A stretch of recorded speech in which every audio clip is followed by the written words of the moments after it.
जय हिंद। आज हम लोग बात करने वाले हैं हीनता जन्य रोग के बारे में। मानव शरीर में बहुत सारे ऐसे डिजीज हैं जो सूक्ष्म पोषक तत्व की कमी के कारण होते हैं, जिसको हम लोग डिफिशियंसी सिंड्रोम की श्रेणी में रखते हैं। डिफिशियंसी डिजीज भी इसको कहते हैं हम लोग। तो सबसे पहले हम लोग जानेंगे कि हीनता जन्य रोग क्या है, ये कैसे होते हैं और इनसे होने वाले कौन कौन से रोग हैं। इन सभी महत्वपूर्ण तथ्यों पर हम लोग चर्चा करेंगे। तो चलिए हम लोग सबसे पहले जान लेते हैं कि हीनता जन्य रोग वैसे रोग होते हैं जो सूक्ष्म पोषक तत्व की कमी के कारण होते हैं। तो सूक्ष्म पोषक तत्व क्या है? तो सूक्ष्म पोषक तत्व जैसे हम लोग जानते हैं कि मानव शरीर के लिए कार्बोहाइड्रेट, विटामिन, फैट, मिनरल्स, ये सब आवश्यक पोषक तत्व होते हैं। उसी तरह से सूक्ष्म पोषक तत्व भी, उनकी भी महत्वपूर्ण भूमिका होती है और सूक्ष्म पोषक तत्व की कमी के कारण भी मानव शरीर में बहुत सारे रोग होते हैं और जिन रोगों के कारण मानव शरीर प्रभावित होते हैं। तो सबसे पहले हम लोग आज जो चर्चा का विषय है कि सूक्ष्म पोषक तत्व के कमी के कारण कौन कौन से रोग होते हैं जो हीनता जन्य रोग के श्रेणी में होते हैं, उन्हीं के बारे में हम लोग चर्चा करेंगे और देखेंगे। तो सबसे पहले हम लोग देखेंगे कि विटामिन के कमी के कारण जो रोग होते हैं, विटामिन की कमी के कारण जो रोग होते हैं उसे हम लोग हीनता जन्य रोग के श्रेणी में रखते हैं। तो जैसे हम लोग जानते हैं कि विटामिन ए की कमी अगर मानव शरीर में होते हैं तो उसकी कमी के कारण क्या होता है, रतौंधी रोग होता है। रतौंधी नामक रोग हो जाते हैं जिसमें संध्या के समय क्या होता है, दिखाई कम देता है, धुंधलापन दिखाई देता है, एक आभासी प्रतिबिंब दिखाई देने लगते हैं। तो ये क्या है कि विटामिन ए की कमी अगर लगातार कमी होती रह गई शरीर में तो क्या हो जाते हैं, रतौंधी नामक रोग हो जाता है जिसमें संध्या के समय धुंधला दिखाई देने लगते हैं। दूसरा है विटामिन बी की कमी से बेरी रोग होते हैं और बेरी रोग में मुख्य रूप से क्या होते हैं, त्वचा जो होते हैं सुर्ख हो जाते हैं। वो क्या होते हैं, त्वचा जो होता है वो फटने लगते हैं और जो उसमें के अंदर नमी होना चाहिए वो नमी नहीं रह पाता है, रुखरा हो जाता है त्वचा। तो इसी को हम लोग विटामिन बी की कमी से बेरी नामक रोग होती है। और विटामिन बी के जो कंपोजिशन होते हैं बहुत सारे होते हैं, vitamin B1, B2, B3, B4, इस तरह से ये विटामिन बी का एक श्रृंखला है। और विटामिन बी की कमी से क्या होते हैं, बेरी नामक रोग होते हैं। और इसमें बहुत सारे ऐसे रोग भी होते हैं जो विटामिन बी के अन्य स्रोतों के कारण हो जाते हैं।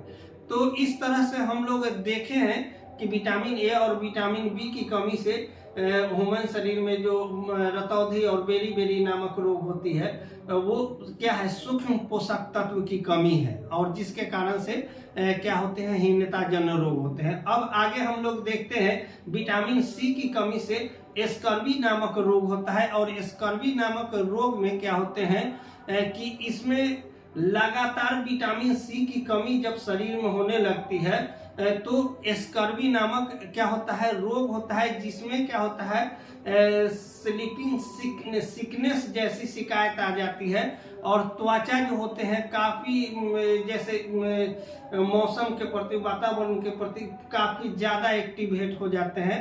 और उसमें क्या होता है, जैसे ठंड लगना, स्किन क्या होगा कि रुखने तो पड़ेंगे, उसके साथ साथ क्या होंगे, वो स्किन के ऊपर जो हेयर होते हैं वो हेयर धीरे धीरे मूव करने लगते हैं। और उसके कारण से क्या होता है कि त्वचा में एबनॉर्मलिटी आती है। तो ये विटामिन सी की कमी से, विटामिन सी की कमी से चेहरे पर जो फेस पर होते हैं ग्लोइंग जो होता है वो ग्लोइंग लाता है विटामिन सी। और अगर इसकी कमी लगातार हो जाती है तो चेहरे से संबंधित विभिन्न प्रकार की डिजीज भी हो जाते हैं।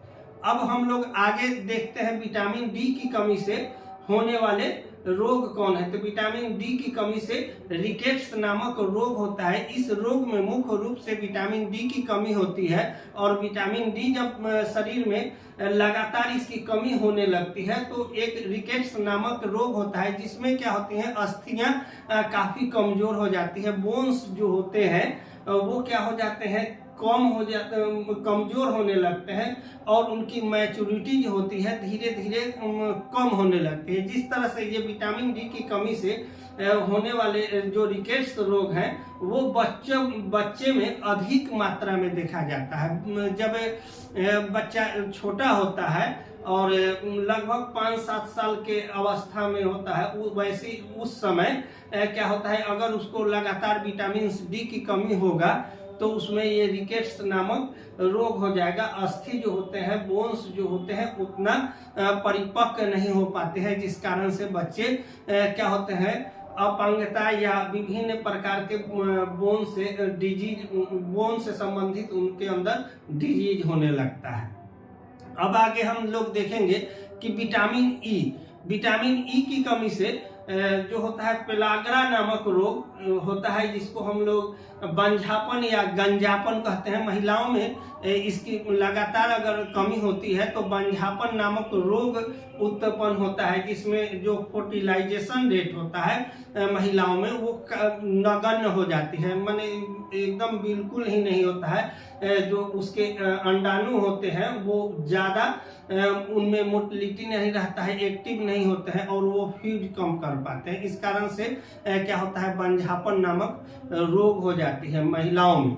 और पुरुष में गंजापन यानी कि बाल का असमय झड़ जाना, ये क्या है, गंजापन है। और ये गंजापन जो होता है, विटामिन ई की अगर लगातार कमी होती है तो ये सूक्ष्म पोषक तत्व होते हैं और इसकी लगातार अगर कमी होती रह जाती है शरीर में तो क्या होता है, व्यक्ति का बाल असमय ही झड़ने लगता है या पकने लगता है। उसके रूट्स जो होते हैं वो काफी कमजोर पड़ जाते हैं और इस तरह से बाल जो होते हैं उसके बेजान हो जाते हैं।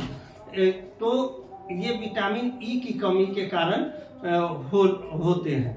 अब हम लोग देखते हैं विटामिन B12 की कमी से। B12 की कमी से एक रक्तल्पता नामक रोग होता है, जिसको हम लोग हेमोफीलिया भी कहते हैं। और इसमें क्या होते हैं कि ब्लड का जो थक्का बनना होता है, जो ब्लड का क्लॉटिंग फैक्टर होता है, वह क्या होता है, डिजॉर्डर होने लगता है। लगातार अगर विटामिन B12 की कमी होने लगती है तो हेमोफीलिया नामक रोग हो जाता है। और हेमोफीलिया नामक जब रोग होते हैं, इसमें मुख्य रूप से ब्लड का जो क्लॉटिंग फैक्टर होते हैं वो क्या होते हैं, डिजॉर्डर होने लगते हैं। और डिजॉर्डर होने के कारण क्या होता है, ब्लड जम नहीं पाता है और जिसके कारण से रुधिर का बहाव अगर कटता है या चोट लगता है तो वहां से रुधिर का हेमरेजिंग जो होता है लगातार ही होने ही लगता है, जिससे आदमी को काफी परेशानी होता है। अब आगे हम लोग देखते हैं कुछ और मानव शरीर में सूक्ष्म तत्वों की कमी के कारण रोग होते हैं। और वो रोग होते हैं जैसे आयोडीन की कमी। आयोडीन की कमी से हम लोग जो सूक्ष्म पोषक तत्व हैं और आयोडीन की कमी से के कारण क्या होते हैं,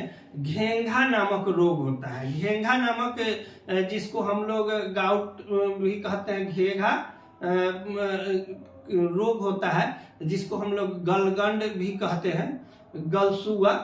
तो आयोडीन की अगर शरीर में लगातार कमी होता है तो आयोडीन की कमी से क्या होता है, घेंघा नामक रोग होते हैं। इसी तरह से क्या है, आयरन की कमी से आयरन डिफिशियंसी डिजीज भी होता है। आयरन की कमी के कारण भी ह्यूमन बॉडी में बहुत सारे रोग होते हैं। और इस रोग में सबसे ज्यादा जो प्रसिद्ध है रोग वो एनीमिया। आयरन की कमी अगर लगातार शरीर में बना रहता है तो वैसी स्थिति में क्या होता है, एनीमिया नामक रोग होता है। और एनीमिया भी कई एक प्रकार के होते हैं, तो हम लोग आगे टॉपिक में पढ़ेंगे एनीमिया कितने प्रकार के होते हैं। लेकिन मुख्य रूप से हम यहाँ ये जानेंगे कि जो सूक्ष्म पोषक तत्व है आयरन, उसकी कमी के कारण मानव शरीर में क्या होते हैं, एनीमिया नामक रोग होते हैं। और इस रोग में अगर लगातार कमी होती है तो शरीर में जो ब्लड सेल्स होते हैं पेरिफेरल ब्लड में,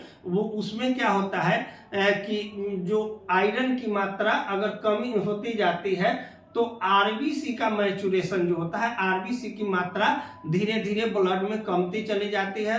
कम होने के कारण से क्या होता है, आयरन डिफिशियंसी डिजीज हो जाता है, जिसको हम लोग एनीमिया कहते हैं।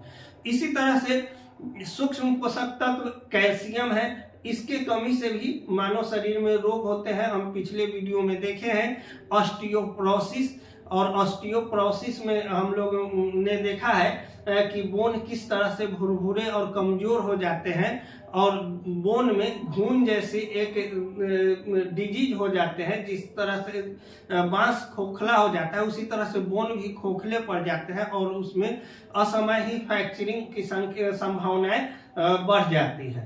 तो ये सूक्ष्म पोषक तत्व कैल्शियम है, इसके कारण से भी होते हैं। और भी है कैल्शियम की कमी के कारण, जैसे दांत का असमय क्या होता है, कमजोर होना या दांत से संबंधित डिजीज होना, ये सब सूक्ष्म पोषक तत्वों की कमी के कारण होते हैं। तो आज हम लोग मुख्य रूप से ये चर्चा का हम लोग का विषय था कि हीनता जन्य रोग क्या है और हीनता जन्य रोग क्यों होते हैं। तो हम लोगों ने देखा कि हीनता जन्य रोग किसी न किसी सूक्ष्म तत्व की कमी के कारण होते हैं, और हीनता जन्य रोग को हम लोग डिफिशियंसी डिजीज भी कहते हैं। और इसको हम लोग हीनता जन्य रोग न हो, इसके लिए हमें क्या करना है, मुख्य रूप से जो मानव शरीर के सूक्ष्म पोषक तत्व होते हैं, जैसे कुछ सीजनली फ्रूट जो है उसका सेवन लगातार करते रहना है, अपने भोजन में सलाद का प्रयोग करना है, और जो उसका स्रोत है, जो विटामिन के स्रोत हैं, जो कैल्शियम के स्रोत हैं, ये जो आयरन के स्रोत हैं, इन सभी का सेवन हमें अपने भोजन में करते रहना चाहिए, जिससे हमें हीनता जन्य जैसे रोग होने की संभावनाएं कम हो जाती है, डिफिशियंसी सिंड्रोम नहीं होते हैं। तो आज मेरे द्वारा बताई गई जानकारी आप लोग समझ गए होंगे। मिलते हैं हम लोग नेक्स्ट वीडियो में, तब तक के लिए जय हिंद।